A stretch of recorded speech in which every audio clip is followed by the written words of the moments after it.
E kemi thënë disa herë gjatë këtij kursi, qëllimi i kishës sot është të shkojë dhe të bëj dishepuj, dhe pikërisht për këtë arsye është e rëndësishme të flasim edhe për numrat. E di se ndonjëherë duket si një bisedë paksa e çuditshme, ndoshta paksa shumë pragmatike për shihet tona dhe pothuajse na bën të ndihemi të çuditshëm, sikur të flasësh për numra në shumëzimin e besimit e bën gjithë diskutimin shumë më pak shpirtëror, tepër njerëzor. E di shumë mirë që në kontekstin e sotëm shpesh bëhet gabimi që t'u jepet tepër rëndësi numrave, sepse e kthejmë gjithçka thjesht në një çështje performance, një përgjigje ndaj nevojës sonë për të pasur kontroll.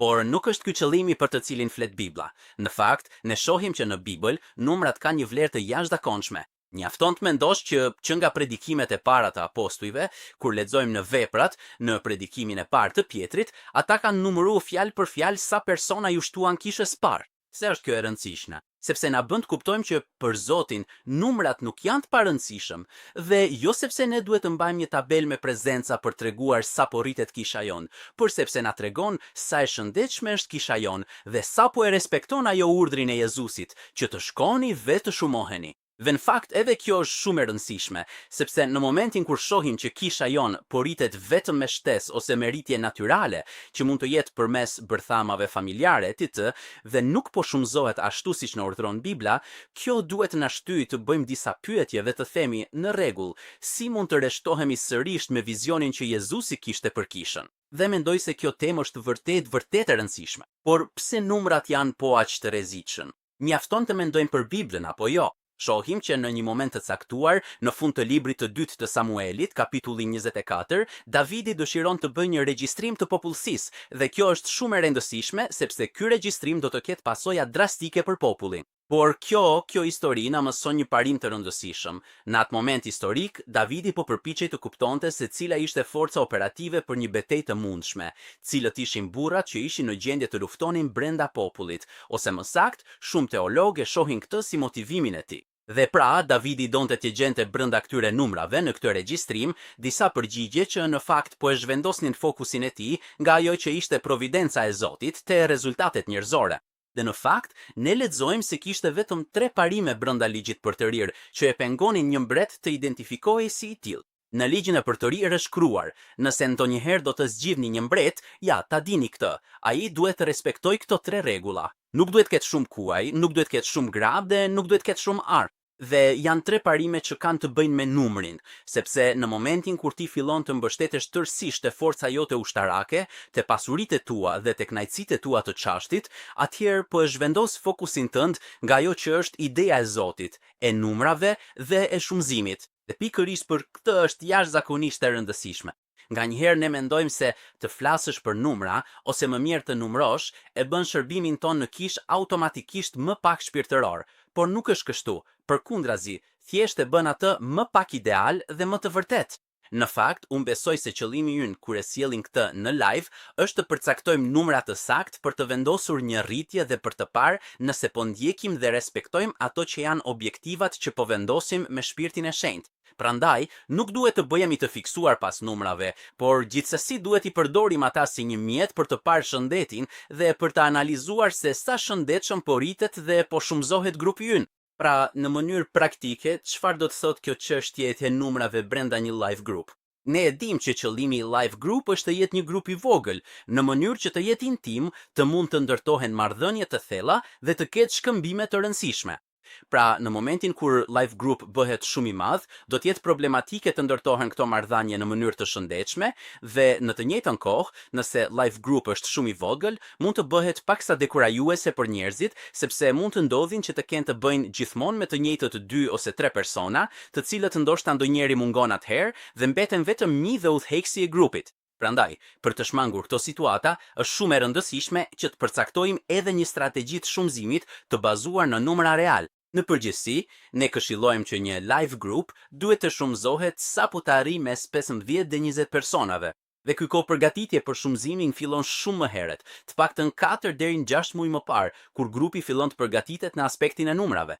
Shohim që po ndërtohet një stabilitet mes njerëzve, sepse është logjike që nëse ka pasur vetëm një moment, vetëm një mbrëmje të live grupit, ku ishim 20 të pranishur, por gjatë gjithë pjesës tjetër të vitit jemi 8 persona, atëherë bëhet e vështirë të mbështetemi tek këto si numrat besueshëm. Pra, në momentin kur shohim që po ndërtohet një rregullsi, një besnikëri nga ana e njerëzve dhe shohim që po fillojmë të arrijmë disa numra të caktuar, është e rëndësishme të lëvizim drejt shumëzimit. Në disa pjesë të këtij kursi ke parë që ka strategji të mira të shkëlqyera të jashtëzakonshme për të identifikuar drejtuesit e live grupit.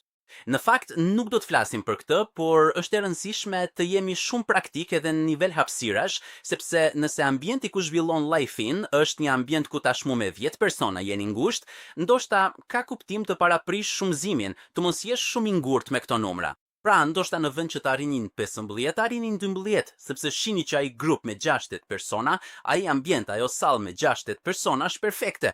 Jeni gjithashtu praktik në bazë të nevojave të grupit tuaj dhe kuptoni gjithashtu që shumëzimi duhet të ketë një logjik që lidhet me territorin, me dishepullimin dhe gjithashtu në nivel praktik, siç është mosha. Në fakt, në momentin që shihni se moshat po shkojnë drejt dy poleve të kundërta, mund të jetë një moment shumë i mirë për të shumëzuar dhe ndarë dy grup moshat. Prandaj është e rëndësishme që ne, si udhëheqës, t'i kushtojmë dhe t'i japim jashtëzakonisht shumë vëmendje se si po ecën grupi ynë i jetës, edhe në këto aspekte më praktike. Mjafton të mendojmë vetëm për këtë. Jezusi tregon historinë e bariut të mirë. Ai kishte 100 dele, humbi njërin dhe pa të tjerat 99. Kjo nënkupton një gjë shumë të rëndësishme. Ai ishte në gjendje ta dallonte, sepse i kishte numëruar, që i mungonte 1 dhe shkoi të kërkonte atë delen e vetme të humbur. Nëse ne nuk jemi në gjendje të njohim këto numra, nëse nuk jemi në gjendje të dim cilët janë numrat e grupit ton, atëherë kur nuk do të jemi në gjendje të dallojmë dhe të gjejmë atë delen e humbur. Në fakt është e rëndësishme edhe për shëndetin e live-it. Ore, ka një muaj që këtë person nuk po e shoh më, ka një muaj që nga 20 që ishim tani jemi bërë 10. Si ka mundësi? Ku kanë përfunduar këto 10 persona? Ku kanë përfunduar këto bele? Në fakt, ky është pikërisht standardi që Jezusi ka vendosur për një udhëheqës të mirë, për një bari të mirë. Prandaj ne duhet përshtatemi me këtë. Për shërbesën e Jezusit, numrat ishin të rëndësishëm, dhe jo sepse mund të mburej me dikë tjetër. Përkundrazi, ai nuk kishte kisha të tjera me të cilat të tregonte ndryshime në numra apo në pjesëmarrje të antarëve. Pra, kuptojmë që nuk është një diskutim konkurrues, por është një diskutim ndërtues. Në fakt, shohim që në 2 raste ai u gjend përballë nevojës për të ushqyer, duke shumë fishuar ushqimin për 5000 dhe për 4000 persona.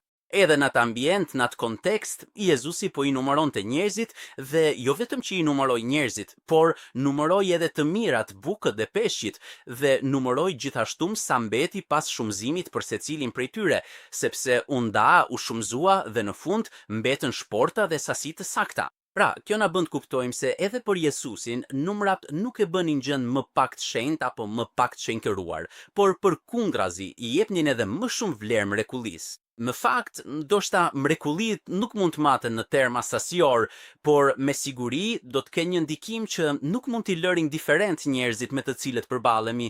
Shpeshherë bëhet dallim mes cilësisë dhe sasisë, por po ju tregoj këtë histori para se të mbyll, që gjithmonë më çmend.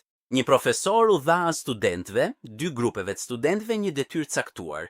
Një grup duhej të prodhonte sa më shumë vazo të ishte e mundur, pa u ndalur sa më shumë të mundur. Ndërsa grupi tjetër i dha këtë mision, bëni vetëm një vazo, por që të jetë e përsosur. Dhe kjo histori tregon dallimin mes sasisë dhe cilësisë, sepse ne imagjinojmë që grupi që bëri vetëm një vazo ka bërë vazën më të mirë, por në fakt ky eksperiment dha një rezultat krejtësisht ndryshe. Grupi që bëri vazo më të mira ishin pikërisht ata që u hodhën të bënin sa më shumë vazo, sepse praktika e shumt, vëllimi më i madh, i lejoi të përmirësonin aq shumë rezultatin e tyre sa të bënin vazo jashtëzakonisht më të mira se ajo e vetme që kishte bërë grupi që kishte vetëm një detyrë. Prandaj, ne nuk duhet të bëjmë shumë dallim, ndonjëherë përqendrohemi tek kjo ndarje mes cilësisë dhe sasisë, por shohim që shumë shpesh, si në jetën natyrore ashtu edhe në atë shpirtërore, këto dy fenomene përkojnë.